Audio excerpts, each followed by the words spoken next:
That's dope. Okay, so at this point, are you signed to Block? At this time, we got a furnishing agreement, but it wasn't a deal yet. You know what I'm saying? Explain the difference. It was a first What is right of that? refusal. It was a first right of refusal. And the problem came in because the way me and Chino deal was set up, me and Chino was set up through Mastermind Music as partners. So this is your label. Right, me and Chino Dollar. So when we did this furnishing agreement with Block, the deal's supposed to went the way it went, like that. And I guess the whole thing with Block and Diddy having their relationship, Block, Harv, and Diddy, it was just like them niggas just tried to strong arm shit. Because Chino, it was certain shit that Chino wasn't with, and I wasn't with either. And that shit just started creating like issues, man. It's like, hold on, my nigga, like, we don't do that kind of shit. That ain't what we do. We own this.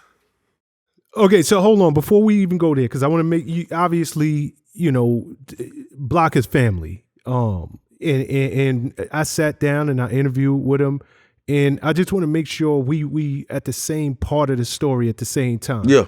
So when I spoke to Block, he was saying originally he was taking you. Like, he was like, I like Jock from the gate. Out the gate, I liked him. And I was taking him to Diddy. Diddy was, nah, I don't know about this one, Block. I don't know about him. So Block was like, yo, I'm going to come back to Atlanta. I'm going to heat this thing up. And then he went back to Diddy on it. But by that time, the dance had already been put to the song and all that. So when you say that there was a little mix up with the it was complicated because of the way me and Chino contract was set up and the way their contract was set up. It's kind of one of them things. It happens every day. I can't get all the way to the intricate detailing of it because it's gonna sound like a bunch of jargon, a bunch of attorney legal jargon. But when you say basically, hey, that's how I got out of the deal, because it came about that I never was really signed with Block. By the way, me and Chino deal was set up. How you think I got out my deal? That's how the fuck I got out the deal. So the last time when he said, oh, I shelved him, we went to talking that shelf shit, I was like, okay. I went and got the attorney I needed. I cut that check. We pointed out everything, the parameters in the paperwork, and Diddy let me motherfucking walk. I wouldn't have been able to walk if that paperwork was strong. You get what I'm trying to say? So people can investigate, they can say what they want to say. This could sound like bullshit to a nigga. But if I was able to walk and go do my own thing, free and clear, and I ain't have to pay nobody shit, then I think that's enough evidence to let you know what the fuck I'm saying is factual. Period, point blank. It's just that simple. So, okay, so again, and I'm talking to you, who I consider a friend, and we talking about another person I consider a friend. I want to make sure I'm just understanding. Because Block's, I asked him straight up, yo, Block, was there a problem with Jock? Like, what was the fallout? Because I know Block pushing me to push you hard. To make sure, Prez, I need this record to blow. Just like he did for Gorilla Zoe, just like he did for Boys in the Hood, right? So when y'all started to have y'all falling out, for lack of a better way to put it, nobody knew what it was about. And when I asked him about it, he said, yo, Shawn, it wasn't personal. I mean, it wasn't business. It was actually personal. And that's where Rico, who is a friend of yours, is a friend of mine, come into the picture. But the fallout between me and Jock was simple. When I first signed Jock, I had Rico Brooks. He was managing all my artists. Shout to Rico Brooks, another good dude in the music industry. Love that guy. And solid as they come. And what a lot of artists don't know, a lot of people, first I think they know every damn thing, but you don't know the music business. They don't know this relationship, man. This is a relationship-based game. See, when I first came in, I'm from the street. I intimidated a lot of my partners, the white boys, but until they got to know me, and so I'm about that bread. Fuck all that. I had to have somebody come in and look like them, school like them, and Rico was them.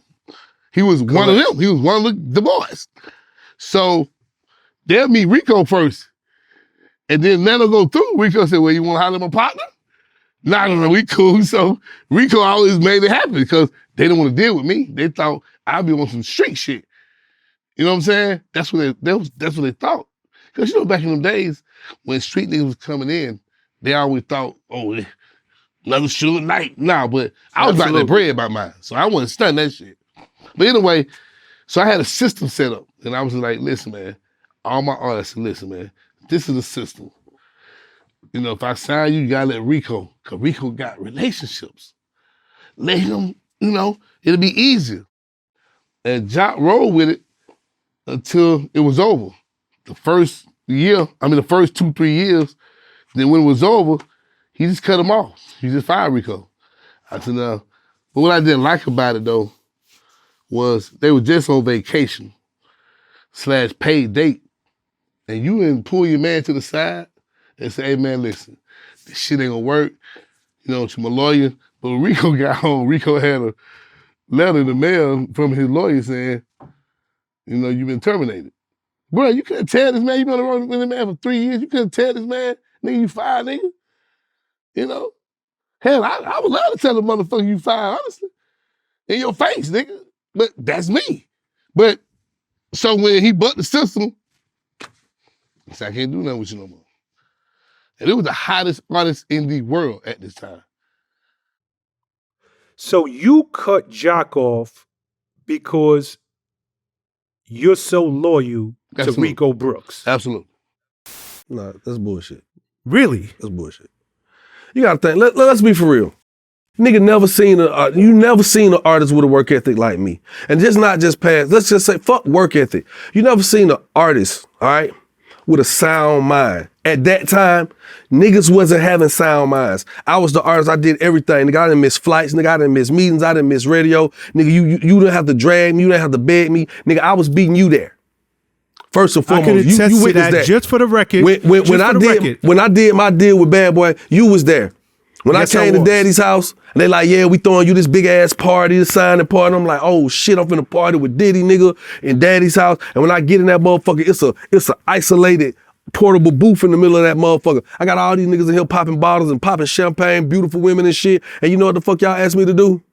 5,000 fucking DJ drops. I didn't say one motherfucking word. The party went on around me. I went in that motherfucking booth and I knocked out a stack of fucking drops this thick without no problem, no hesitation. That was me as an artist. Always, in any aspect of what I did. I never missed flights. I never missed interviews. I never missed show dates. You know what I'm saying? I was that nigga. You asked me to do something, I executed, because I was really a fucking soldier. So when we went platinum on New York City, when we went platinum, and I said, hey, we did this shit. You helped me. This was one of the biggest dreams. I always wanted to be a rap star, and I wanted to be platinum. But there was still underlying issues between him and Chino Dollar. You understand what I'm saying?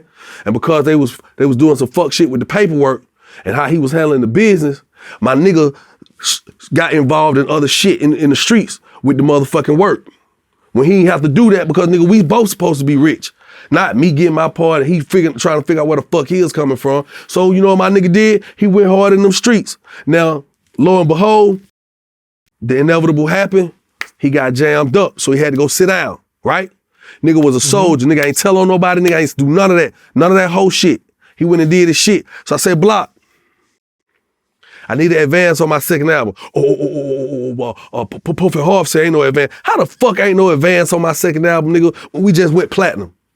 Off an album you ain't have to spend no fucking money on, nigga. Give me a feature that was on my first album. Name a feature. Name a feature. Okay then. Nigga went platinum with no features, so you ain't paid nobody. Name a big producer on my first album.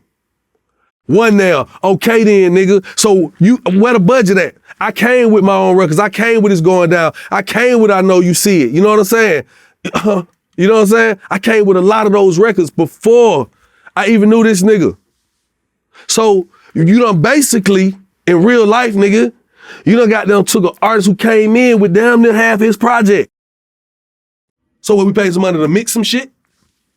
Maybe retrack a vocal here or two there, add a few songs, and you put it out without spending no real fucking money, nigga. That's the best layup alley-oop ever. That's an assist, nigga. And you don't give me an advance on my second album? So all that fuck shit he was talking about oh, he went against Rico. No, nigga, you're the label and Rico's my manager. So when I'm telling Rico, I need a motherfucking, Rico, I need an advance, man, on my second album, bro. When these motherfuckers tell me I got $1 million budget on my second album, nigga, give me a fucking advance. Nigga would not give me an advance. So that already, you started driving the wedge down. Like, how you not gonna feed your nigga, dog? I'm little bro, you love me, nigga, make sure I'm good. Nigga, I got a family. You can't see, here's the thing, I wasn't no little kid. I was married with children. This nigga had children. Nigga, you might be a few years older than me, but we got the same goddamn responsibilities. We got kids, nigga. We got a household, nigga. You pay taxes, I pay taxes, nigga. You pay for petrol, I pay for petrol, nigga. If you get shot and bleed, I get shot, I bleed too. Ain't nothing no different. So it just was like, damn, my nigga, really? So when it came down time to do the second album, I wasn't focused on really fucking with him like that in real life. Because it was like, damn, my nigga Chino, who don't even supposed to be sitting down right now, not here with me. I'm really not fucking with this nigga because you controlling my budget. Nigga don't want me to record nowhere but his studio. Man, fuck all that, dog. I know what you doing. You want to eat off the budget. Nigga, let me be an artist and do what the fuck I want to do. And because I knew the type of niggas that was on my side with Chino them, okay? Some real street niggas that really want to heat. And I knew the type of niggas he had around him. I was the nigga who took the hits. I became the buffer for all that shit. So I'm telling them, nah, be cool. I'm telling these niggas, nah, be cool. Because I knew what it would have turned into. Nigga, I was rich. You think I couldn't have had some niggas off? Nigga, the kind of money I'm getting every day, every week, you think I could have these niggas off? But I wasn't on that. You know what I'm saying? So all that other shit, I just, you sit back and you like, damn. So while he telling the label, what happened was we recording here and I had a whole, so now he done started putting Zoe against me and I'm like, damn, Zoe, how you going against me, bro? You supposed to be my bro for real. Nigga, I told Block to sign you, nigga. What are you talking about? Buck, QC, right? You know P, Buck, who is P's brother, Buck. That's who brought Zoe. Him and Chris Flame brought Zoe to me for Block. That's that whole play. That's how they ended up. But I also had the nigga Sonny Valentine. Remember Sonny Valentine? It was between them two. Me and Sonny had a record already. Sonny was with me and Chino. Sonny went on, did his own thing. He came back with a record with me on it. And it came down to who they were gonna sign. When Sonny started bucking and saying, shit, Jock, I can't even do that. I got my own shit going. I said, well, shit, Block sign Zoe. And that's what the fuck we did. So when I seen Zoe, so when me and Zoe started having complications, I was just like, damn, what this nigga doing? I'm like, yo, this shit finna go wild because we don't have no real beefs, but it's like they're festering because of the way a nigga trying to micromanage this shit. See, the one thing with Block, to me, Block was not savvy. Block wanted to be savage. And that shit didn't work. It worked in some instances. You gotta know when and when not. You know what I'm saying? And bro didn't really know when not. It was always, well, I'm gonna do this. Like, bro, you fucking up relationships. You know what I'm saying? Like other artists couldn't come to the studio and record with a nigga. So you started fucking up that synergy. I'll never forget, I'm in the studio working. I got 4 hard drives plugged up. Zoe got like 2 hard drives. All this shit chain link. Zoe walked in the studio. If I'm lying, God could take every one of my kids. Unhook his goddamn hard drive. That bitch wiped out 4 hard drives worth of my music for my second album. Was you there? I was sitting right there. I said, Zoe. So this ain't hearsay. This ain't nah, hearsay. Nigga, I sat right there and watched them. I said, Zoe, what you doing? My session went blank. Boom. All the goddamn waves, that shit went gray. I said, bro, what you do? Nigga, that shit wiped out all my music. So when it came to the second album, all the shit that I really was trying to do, that shit was gone. I was sick, like, then I already was like, man, I don't even know. I didn't feel like he tried to do that purposely. But with it already being like little underlying static with me, him, and Block, I was like, I don't know what the fuck going on. You know what I'm saying? So then that's when that shit started festering. And I was like, you know what? I don't know, man.